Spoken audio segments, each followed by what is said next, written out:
Hi everybody, welcome to Academic English Skills.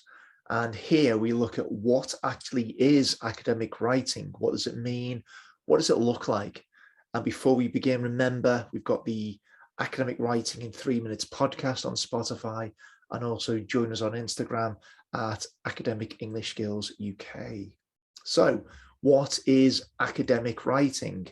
Okay, let's think of it this way.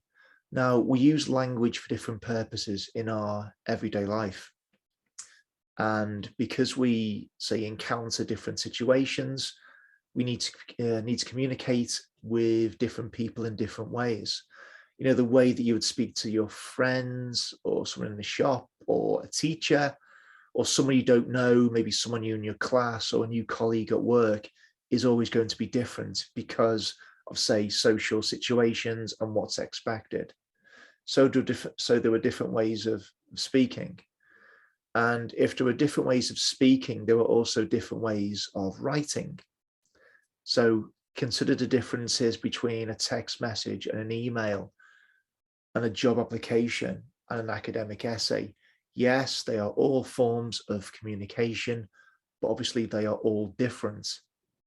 The way that you would write a text message is a million miles away from the way that you would write an academic essay.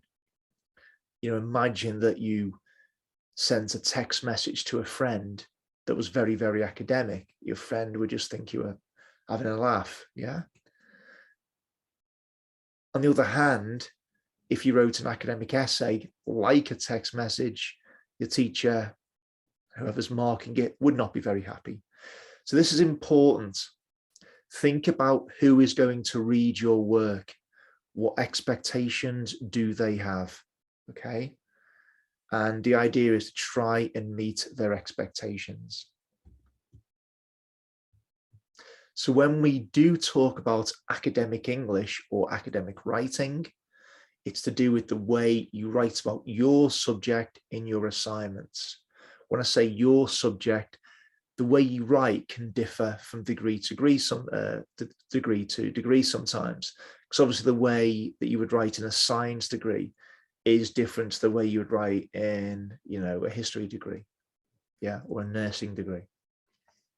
So it's about explaining and describing and evaluating, possibly critically analyzing, depending on what level and what assignment type you're doing.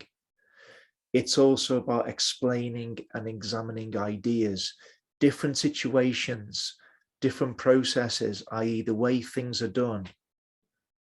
Also theories, again, depending on your subject, but maybe if you're studying like psychology or teaching, there's a lot of theory to go through. You know, teaching has got a lot of different educational theories.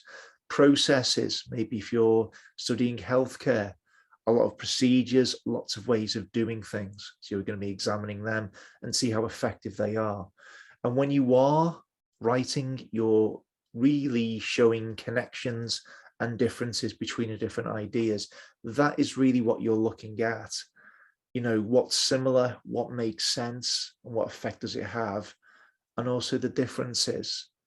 You know, what differences exist between the ideas and what effects do they have?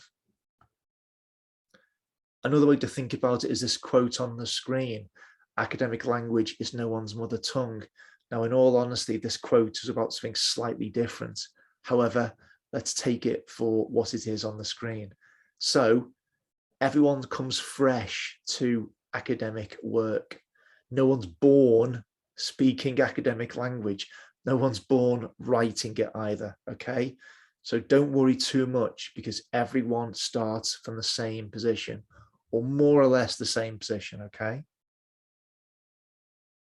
Now, as you proceed and progress through your degree, the different levels will require different levels of information. So on the screen, which is a graphic from the Open University, we have level 4, level 5, level 6. Level 4 is year 1, level 5, year 2, level 6, year 3. And in the boxes, it gives some ideas about what you would generally be required to do. So you'll see similarities, but also differences. The main difference say between level 6 and level 4, going all that way, is that level 6 requires a lot more detail from you, the writer, and also from you, the reader. More details, more sources, deeper discussion, better arguments, better structured writing. The ability to critically analyze and evaluate at level 6 is also an important skill, which you'll go on to develop and learn. If you want some more ideas about writing critically and critical thinking, have a look at some of the videos on my academic skills channel as well. Now, the main features of academic writing. Okay, here are 8 squares. So main features, you need appropriate academic vocab. The language you use would not be personal. So no I's, no U's.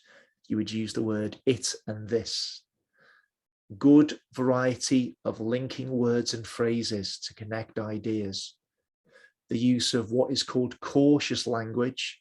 It's also called hedging. So cautious language when explaining the results or interpreting evidence. So you might write, this possibly shows, this may mean, this appears to show, where it tells the reader, you've looked at the evidence and this is what you can, deduce from it. Often uses passive grammar where the focus is on the thing, not the person doing it. Avoids contractions, full forms, also avoids emotional words. Again, you're not writing the story. And it avoids generalizations. So try and be as specific as possible. Try not to make it sound as though everybody agrees on a particular issue. And again, if you want more practice with these ideas on the screen, I have some videos on these as well. Now, here's a little exercise you might want to do. So maybe pause the video in a second.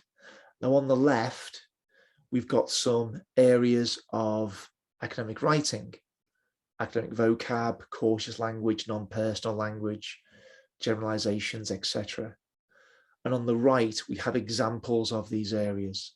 This essay will discuss, etc., etc.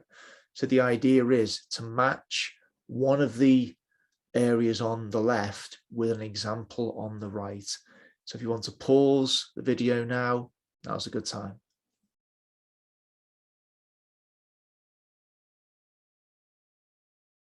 Okay, here are the answers. So let's go through them. So this essay we'll discuss is an example of non-personal language because the focus is on this essay. You're not writing, I will discuss. This essay will discuss. So we want that. We want non-personal. There's a way of, there's is a contraction because there is shortened. Now we don't want contractions. We want full forms. However, is a linking word, which we want. This possibly means that is cautious language. Again, possibly indicates caution, indicates a little bit of hesitation, but that's okay, as I said. So we want that.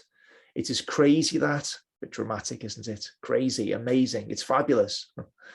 No, we don't want that. Passive grammar, research was conducted. Yes, we do want passive grammar. And the passive grammar focuses on the thing that's done, not the person doing it. So you wouldn't say, right, I conducted research because we know it's you doing it because you're writing the essay. So research was conducted maybe by. So you could say research was conducted by and then maybe put an author down, for example. But either way, you wouldn't start with the name, start with the thing. Pedagogically sound is an example of academic vocab. And the last one, every country has benefited. What's a generalization, which we don't want because you can't say every country has benefited. Yeah, how can you prove that? So go through it. Non-personal language we want. We don't want contractions. We do want linking words. We do want cautious language. We don't want dramatic language. We do want passive grammar. We do want academic vocab, and we don't want generalizations. So how can you start? We'll start at the beginning. What I mean is get familiar with your course, get familiar with what's out there. Don't just jump in step by step, especially if it's new. So begin to get familiar with the reading on your course. And you can use the reading to give you examples of how your paragraphs can be structured. And obviously reading is a great way to improve your vocab. Become familiar with how to organize your ideas in writing. So you might have, some example essays from your teacher, some example assignments, that kind of thing that you can look at. Again, we've got videos on this channel about how to organize ideas. Use resources from your pages, program pages.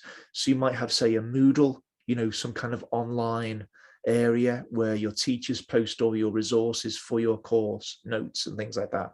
Have a look at them. They will contain maybe reading lists, lots of useful information on the guidelines as well, all about your assignments. Also, when you do get assignments back, look at the feedback. Now, hopefully the feedback will be good and useful. Useful as in you can use it to develop. There's nothing worse than getting feedback that is way too general and doesn't really help you. So hopefully you've got a teacher who does spend time giving you decent feedback, because that's the only way we can improve. Also, watch the videos on this channel. Okay, I know I probably shouldn't say that, but watch the videos on this channel, because they contain information as well for students who are writing at university. And again, remember the podcast on Spotfiy, Academic Writing in 3 minutes. And there it is. Okay, so have a look at that. The idea with this is to condense academic writing into 3 minutes, and I focus on little bits in each podcast, and that's updated weekly. So everybody, thanks for watching, and I hope you come back and look at the other videos as well.